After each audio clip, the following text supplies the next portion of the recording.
শক্তি শক্তি অর্জন করা এতটা কঠিন নয় যতটা শক্তি লাভ করার পরে সেই শক্তি সামলানো কঠিন হয়। কারণ যেই মানুষ শক্তি লাভ করে তার মনে গর্ববোধ জন্মায়, জন্মায় অহংকার, জন্মায় জেদ। তাই শক্তি প্রাপ্ত করার সাথে বিনম্র থাকাও অত্যন্ত আবশ্যক। আর এটা আমাদের শেখা উচিত বৃক্ষের থেকে।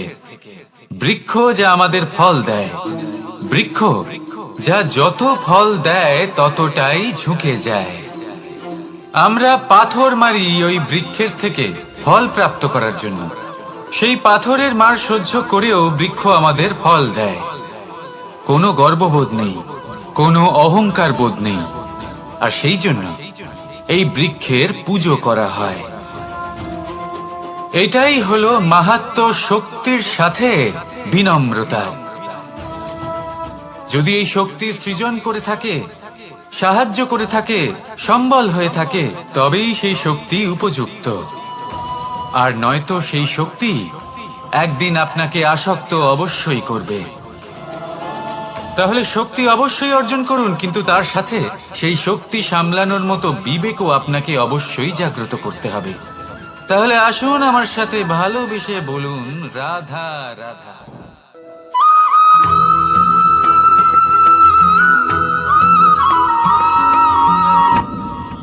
আপনি কি কখনো কোনো জলের ধারা দেখেছেন?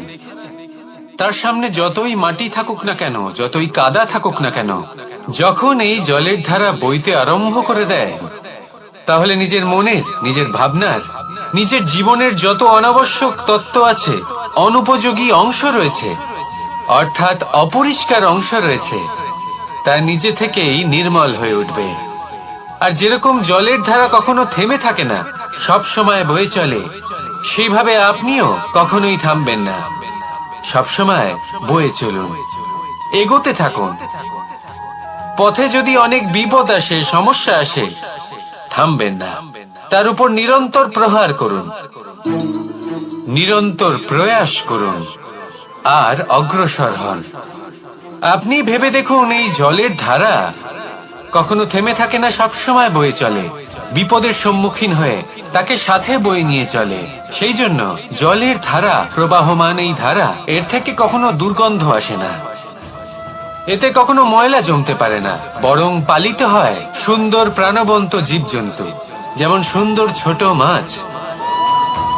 তাই আপনিও এটাই করুন, কখনো থামবেন না, শুধু চলতে থাকুন, জলের ধারার মতো বইতে থাকুন। আপনি আপনার লক্ষ্য অবশ্যই খুঁজে পাবেন, আর তার সাথে নিজের অন্তরের যে মালিন্য রয়েছে তা আপনি নিজেই নিজের থেকে দূরে করে দেবেন। তাহলে আসুন আর আমার সাথে ভালোবেসে বলুন রাধা রাধা।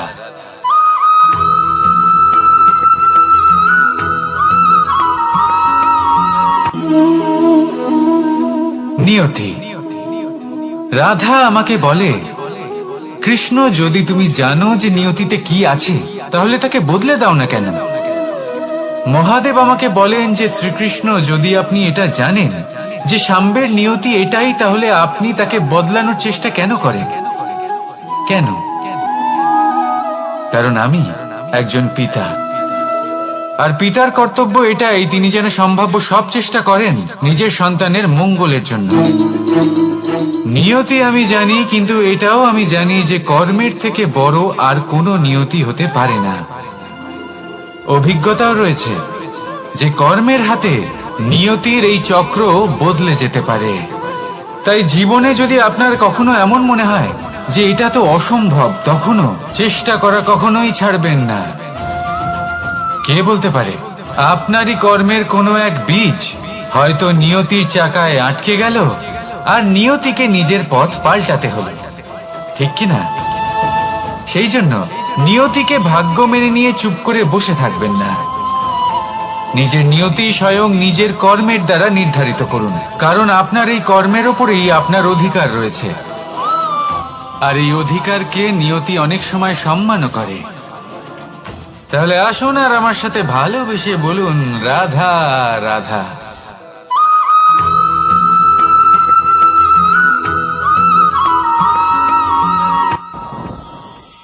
সাথী। সাথী এই শব্দটির ব্যাখ্যা কে কিভাবে করে? মিত্র, সখা, বন্ধু। কিন্তু অর্থ একটাই, তিনি যিনি আপনার সঙ্গী হন আর তিনি যার সাথী আপনি হন।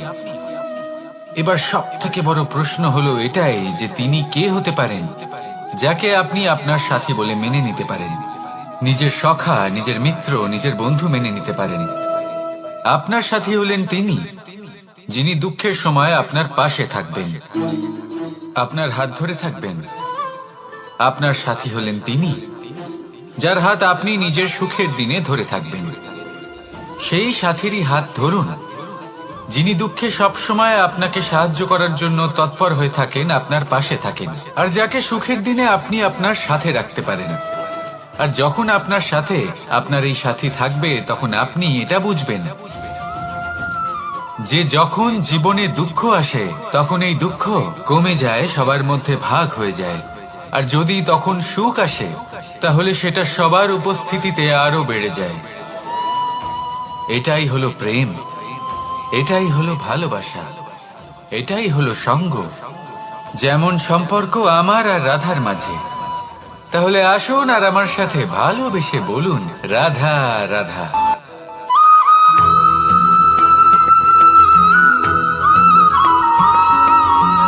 পঞ্চতত্ত্বের মধ্যে দ্বিতীয় তত্ত্ব হল ধরণী, ভূমি, যাকে আমরা ধরণী মাতা বলি। এই ধরণী ধৈর্য ধারণ করে, আর এর ওপরেই আমাদের সমগ্র সংসার নির্ভরশীল। কারণ এই ভূমি সহ্য ক্ষমতা রাখে, এর সহ্য ক্ষমতা হলো অপরিসীম। সন্তান যতই আঘাত প্রদান করুক না কেন, প্রেম পূর্বক সহ্য করে, আর তার বদলে অমূল্য রত্ন প্রদান করে। সন্তান যদি হাল চালায় তাহলে তার বদলে তাকে অন্ন প্রদান করে। এটাই হলো ধরণী। এবার এর থেকে আমরা কি শিক্ষা পেতে পারি? এটাই যে কারোর জন্য কিছু করা বা কাউকে কিছু দেওয়া মনে কোনো কামনা ছাড়াই। আর এই কথাটা বুঝে যান, যদি কারোর জন্য কামনা না রেখে বা কোনো পাওয়ার আশা না রেখে কারোর জন্য কিছু করেন বা কারোকে কিছু দেন, যদি এটা আপনি শিখতে পারেন তবে আপনি ভালোবাসতে শিখে গেছেন। আর সেই জন্যই এই ধরিত্রীকে মাতা বলা হয়।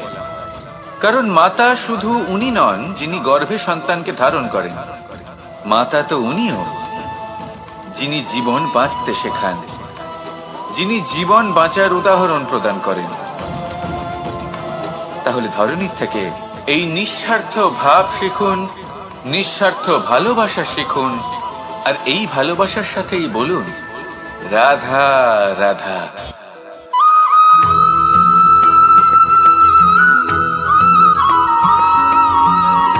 কথায় আছে, অন্ধকারে প্রদীপ প্রজ্বলিত করলে চতুর্দিক আলোকিত হয়।